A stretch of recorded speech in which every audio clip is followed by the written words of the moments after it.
C'est en début de secondaire que j'ai fait connaissance avec les fables de La Fontaine.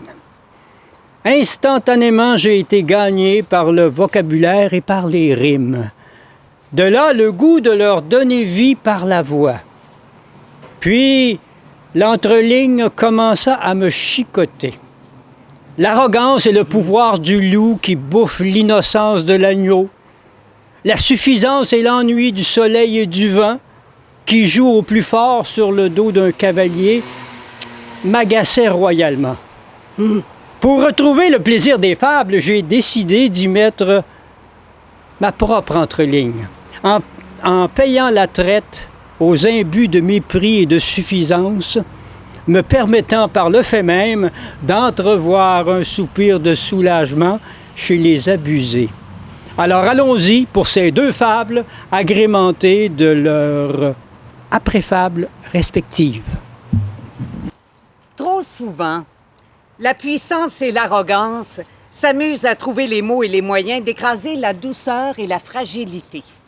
Nous allons voir avec le loup et l'agneau. La raison du plus fort est toujours la meilleure. Nous l'allons montrer tout à l'heure. Un agneau se désaltérait dans le courant d'une onde pure. Un loup survient à jeun qui cherchait aventure et que la faim en ces lieux attirait. Qui te rend si hardi de troubler mon breuvage? Dit cet animal plein de rage. Tu seras châtié de ta témérité. Sire, Répond l'agneau. que votre majesté ne se mette pas en colère, mais plutôt qu'elle considère que je me vas désaltérant dans le courant plus de 20 pas au-dessous d'elle et que par conséquent, en aucune façon, je ne puis troubler sa boisson.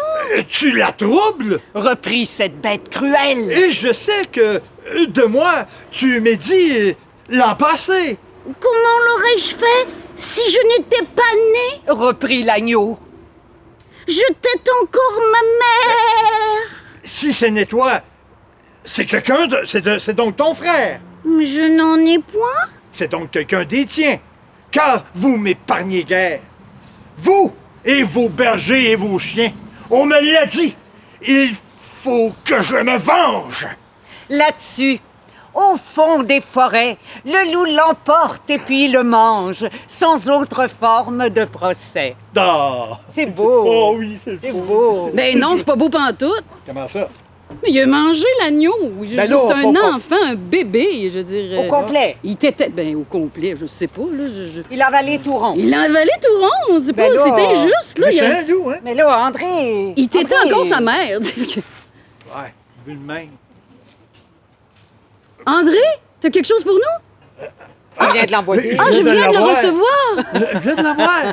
Rectifions cette histoire. La panse remplie en un tourne-langue, le loup se dirigea, les pattes exsangues, vers sa tanière afin de s'y étendre de son long. Il allait lourdement, la bedaine frôlant l'herbe, quand une voix, qui ne voulait rien cacher à sa superbe, résonna avec un juste mélange d'autorité et d'ironie. C'était le chien du berger qui avait eu vent de la perfidie. Lui était venue à l'idée une vengeresse combine, à savoir faire avaler au chafouin sa propre médecine. Une petite question, messire. Vous permettez? Lança le toutou d'un air faussement embarrassé. Pour la salive de sa crainte avalée, le loup s'obligea de la tête à opiner. Que faites-vous ici, mon ami? Je m'en vais paisiblement à mon logis pour m'offrir un instant de répit. Répondit le loup essoufflé de son lourd bagage. Sais-tu que de mes brebis, tu troubles l'herbage? gronda le dogue tête haute et croc au vent. Comment cela se peut-il? Je fais 100 pas en avant. Bêla la bête étourdie par le labeur de son bedon. Tu troubles leur pâture de la prochaine saison. Reprit le gardien avec une voix de cerbère, enrichie de grognements qui se voulaient sévères. Pendant que le loup, en état de mésaise, se confondait en excuses des plus niaises, le chien remarqua de sa panse le roulis. Tout en l'y harcelant de ses griffes, il lui dit « Serait-ce la voix de ta conscience qui, pris d'un remords, voudrait te faire avouer une vélinie? » N'en pouvant plus de se faire asticoter, le loup honteux rendit son déjeuner. Et tout penaud alla faire taire son humiliation dans sa tanière. Un faible bêlement vint à nouveau gifler son orgueil profondément blessé. L'agneau, entre les pattes de son protecteur, revenait à la vie, avec, pour tout malheur, sa laine tondue par le suc digestif. Il s'ébroua gaiement, il était sain et sauf.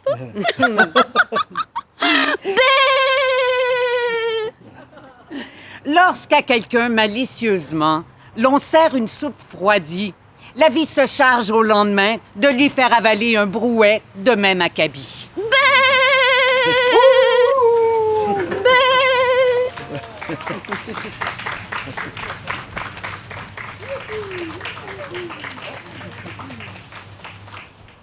Le pouvoir, attisé par la richesse, amène souvent à l'isolement et l'ennui, qui, pour s'en sortir, invite au jeu et aux gageures.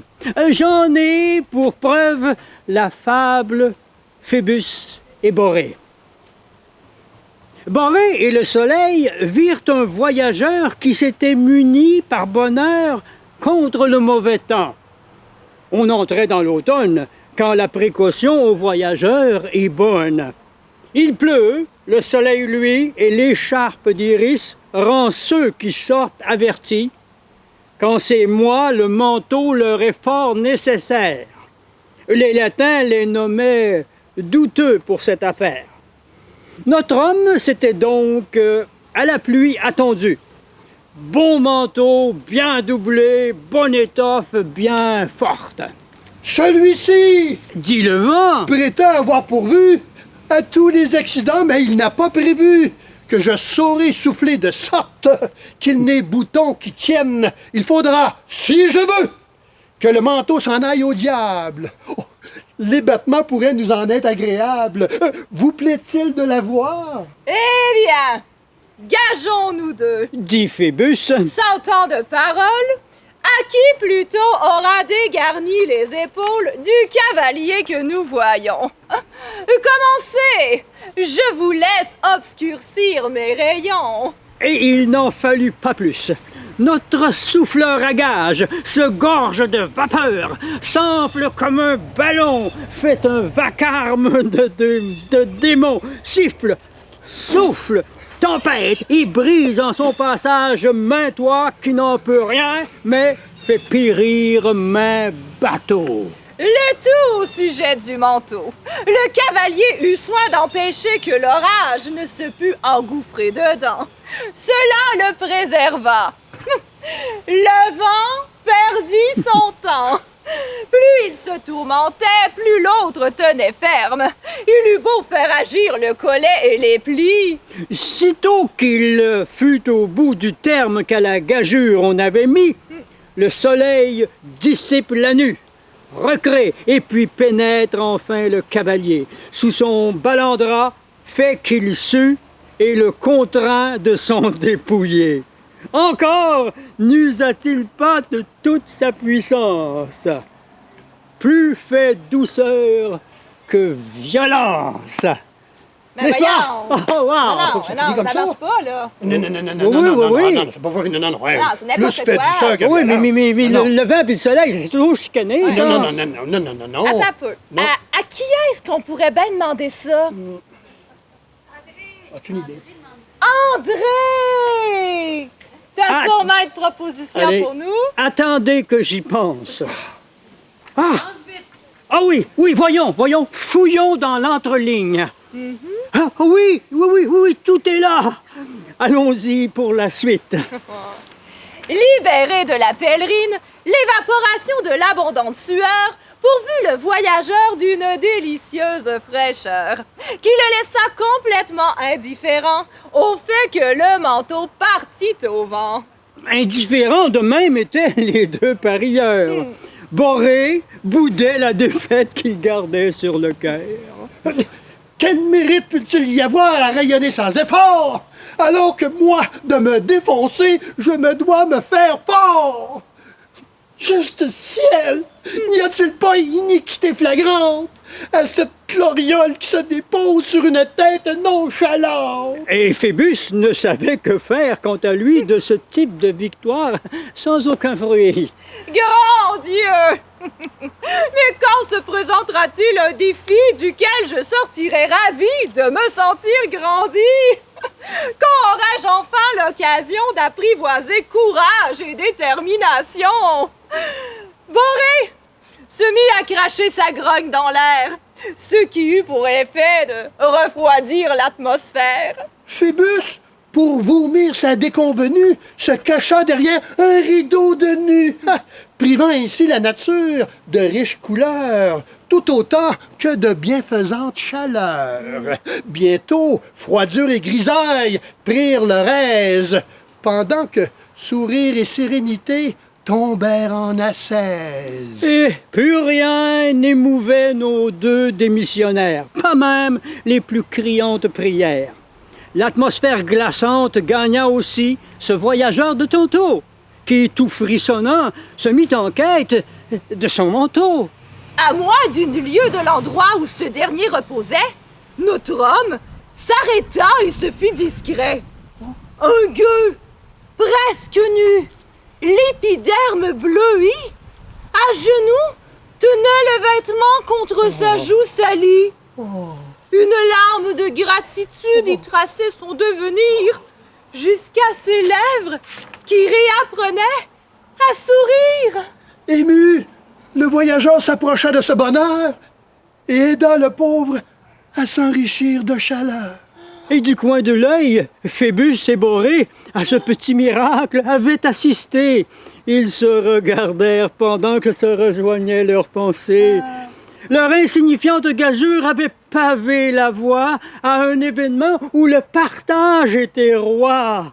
L'ennui et la rancœur s'estompèrent sur le champ pour laisser place à un mariage charmant. La douce caresse de la lumière. Et le tendre souffle de l'air. Oh! Prendre le risque de regarder, au lieu de se limiter à voir, ne peut qu'amener des surprises comme le frisson de vivre le bonheur de celui pour qui l'on a partagé.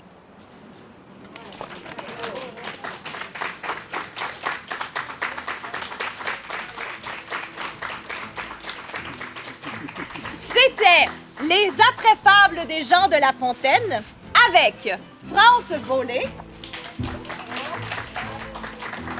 Anne-Sylvie Gosselin, Marcel Côté, Julie Hull, François Roberge et notre André Raymond. Les textes sont de Jean de La Fontaine et d'André Raymond. La mise en lecture, France Beaulé et André Raymond. Nous tenons à remercier les Fêtes victoriennes pour les costumes, le théâtre parmi nous pour le prêt des lutrins, le musée Laurier pour le magnifique lieu et bien sûr, vous, le public. Merci de votre présence et de votre appui pour cette journée des gourmands de culture. Bonne fin de journée. Merci beaucoup.